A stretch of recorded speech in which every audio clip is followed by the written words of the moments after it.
for Lex Consilium Foundation playlist Nurturing Smart Teachers.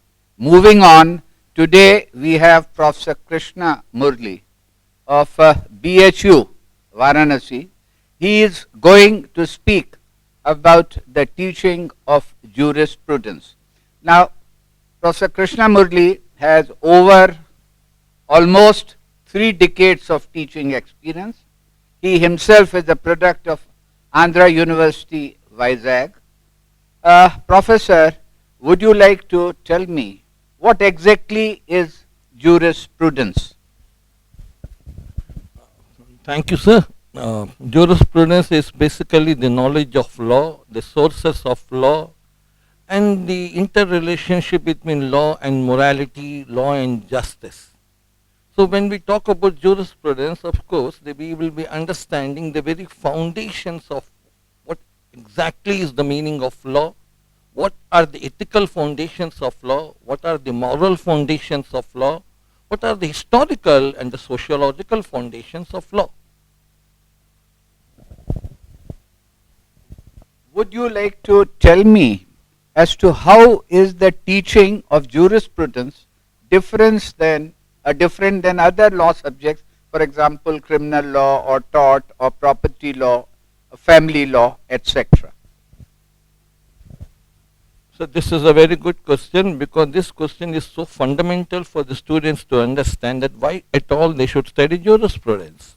Because when we talk about jurisprudence, and when you said in what manner it is different from other subjects.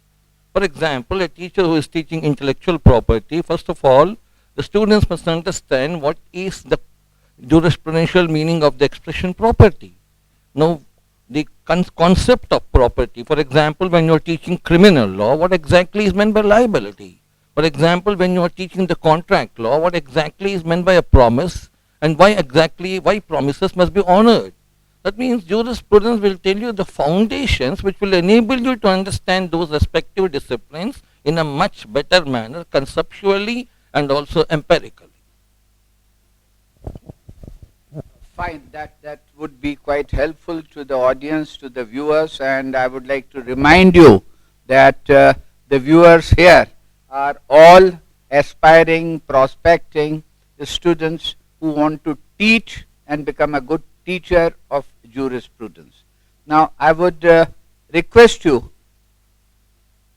in the next question, moving on, as to how do you describe, how would you explain this subject of jurisprudence, the course of jurisprudence should be taught?